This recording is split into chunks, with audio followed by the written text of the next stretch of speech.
Hey, you don't want to miss out on this video series because we're going to talk about the 10 commandments of the single plane swing. So there's no better feeling knowing that when you wake up in the morning to go play golf, so that you're going to play well. There's no better feeling of hitting good golf shots down the fairway. Years ago, I was frustrated because I lost that. I was confused, I was frustrated, and then I met Mo Norman and learned the single plane swing. And so now I wake up every day and I know I'm going to hit it well, I know I'm going to play well, I know I'm going to have fun. So my mission today is to help as many people as possible wake up every day feeling good that they're going to go out there and play great because of the single plane swing. Hey, welcome to the channel today. Look, we're going to talk about the 10 commandments of the single plane swing. In this video, we're going to talk about the first 3. The first commandment is that the swing is a model. Now let's talk about that one because this is where it all starts. And it starts knowing that every part of the swing relates to the next part. All right, so what does it mean to have a swing model? Well, the thing about having a swing model, there's a lot of great things to having a swing model. The first one is that it's a proven model. Obviously, it's proven by Mo Norman. It's proven by many great ball strikers. You got guys like Bryson DeChambeau out there who is swinging on a single plane. But more importantly, it's a scientific model. In other words, it's the easiest way to hit a ball on the ground with the stick. And if you want to understand the model a little more, just kind of follow along with me here for a minute. Let me kind of discuss with you just the biomechanics of it, because it's a scientific model of what's the easiest way to hit that golf ball on the ground with this stick. Now, I like to discuss the model in kind of a simple fashion here because I get asked to do this a lot. I get people say, well, tell me about the single plane swing, but I only have a couple minutes to do it. And it's really pretty easy, because if I'm going to take this stick, which this is a 7-iron here, and I'm going to hit that ball on the ground with this stick, it really comes down to what's the easiest way I can use this machine, this body, to take this object, move it back, and in the proper path, square that face. But you also need speed. So anybody out there telling you, well, it's all about impact, there's nothing wrong with that, but it's true that impact's an important moment of the swing, but I need to add speed, and the only way I can add speed is what the body is doing to this club. So the question is, what is the model that I can use for this body that gets it moving in the most efficient way? And I'll talk about that word in just a second. The most efficient way to use this body to consistently strike that ball at the moment of impact. And there's that word consistency again. Efficiency, consistency, repeatability. Those things are very important when it comes to becoming a really good golfer and having a simple golf swing. So here's what the single plane swing model really looks like in a nutshell. One of the most, and look, I'll do this in a comparison to maybe what you've learned before, but the first thing is you must have side bend to the body. All right, so side bend. Now I'm going to go through this very simply. You must have side bend to the body. The second thing is I'm going to, because of that side bend, it does some interesting things.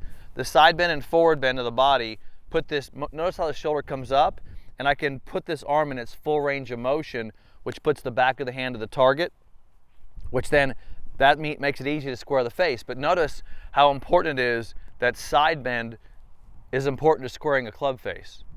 And let me repeat that for a second. The side bend of the body is important to squaring the face because it puts this arm into its full range of motion. Now, that's what's interesting about that is when I do this and I bring this arm down, it then comes underneath into what we call a non-rotational position. So if you've ever skipped a rock or thrown something sidearm, this arm is moving non-rotationally. You're not rotating the arm, you're not rotating under, you're basically moving it in a sidearm fashion. So now you have the tilt of the body, you have the lead arm allowing the face to square, you have the trail arm adding speed and force from this angle non-rotationally, so you get a alignment of the club with this arm, and then now because of that side bend you also get an alignment of the club with this arm. So you get this nice, beautiful alignment. Well, that's the most efficient alignment of the body, the arms, and the club to return the club to that moment of impact. So you see how I'm establishing my address position, side bend tilts, all the way my arms are set up in the most efficient manner to get to the moment of impact. But then it creates another really fun thing, which is even more important too, is that from this position, when I take it back, it creates space. so I have the proper space. Notice, and we're going to talk about more as we get into the 10 Commandments, how this space allows me to keep my body in a much more efficient position. I'm not lifting the body or whatever. So the single plane swing is really putting the body in a position to create this ideal alignment with the club and the arms to return the club to this impact position in the most efficient manner possible. Less rotation, less stress on the back, less movement, and all those things you need to become more efficient. Now that's the first commandment.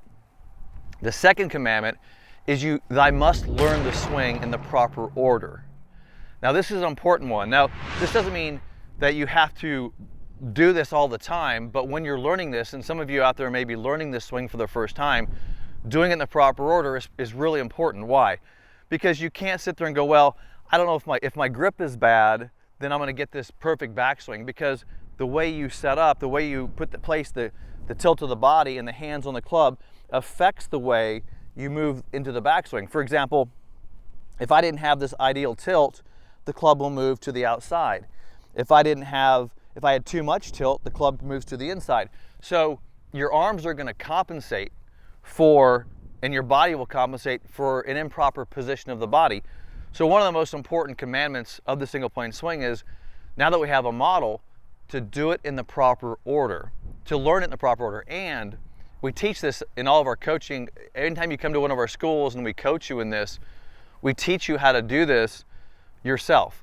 So here's what happens when you learn the proper order.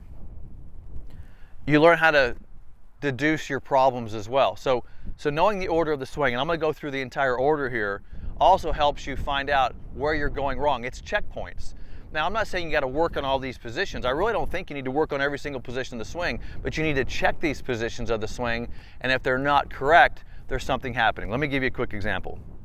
A lot of times we see people when they get a really good setup, so let's say your setup's perfect, and then you see them take the club back and the club is actually flat to the plane. So this would be correct, and the club's flat. So now we do this checkpoint. So we have this moving into the backswing position 1. As we're going back to position 2, we see the club being kind of flat in the backswing. Well, the question becomes, okay, if you're flat here, we have to steepen the club coming down. So if you're flat going back, you've got to steepen coming down. Or vice versa, if you're steep going back, you've got to flatten coming down.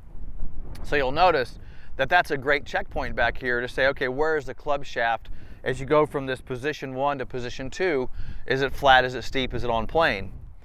And this is why position 1 must go under the plane, because it puts the arm in the proper rotation to go on the plane. If I take this arm outside, it rotates, right? So you see what I'm doing here, because I'm checking these positions. And I'm not saying you got to work on these positions. I'm saying you need to learn how to swing the club and check these points.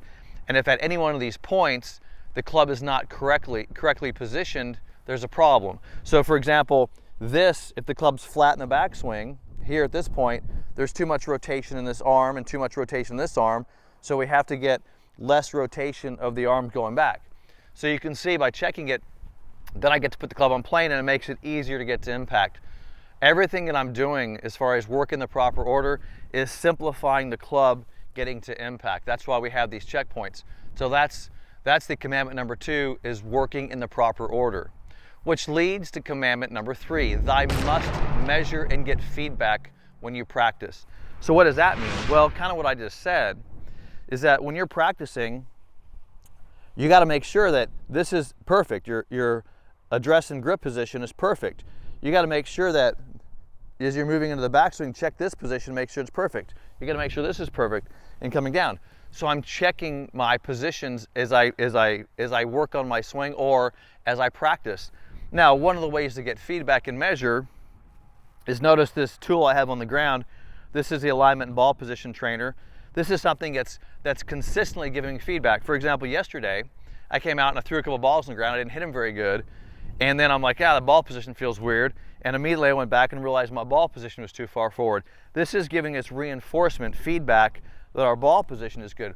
Do you really want to go practice your swing if you don't have a correct ball position? Because you could have a great swing and be hitting it badly, getting bad results, all because of ball position.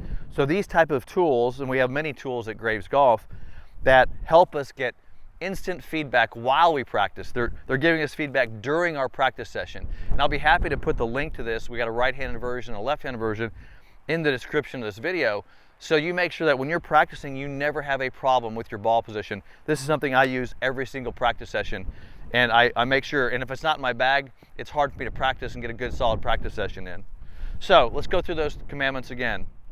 And then I'll hit a few shots. Number one, it's a model. It's a swing model. So you must commit to matching this model. Number two, you must practice and work on this model in the proper order. Very important that you're looking at it in the proper order and you're starting at address and grip and moving back. Number three, you got to measure and get feedback while you're practicing the model and use that feedback loop as a way to consistently stay on track and keep your swing in good shape.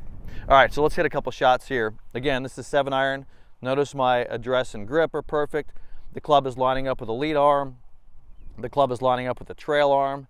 I'm going to take it back. It'll be on plane. I'm going to return it back to the impact plane.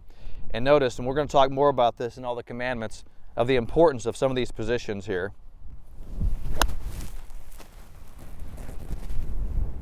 So those are the first 3 commandments for the 10 commandments of the single plane swing.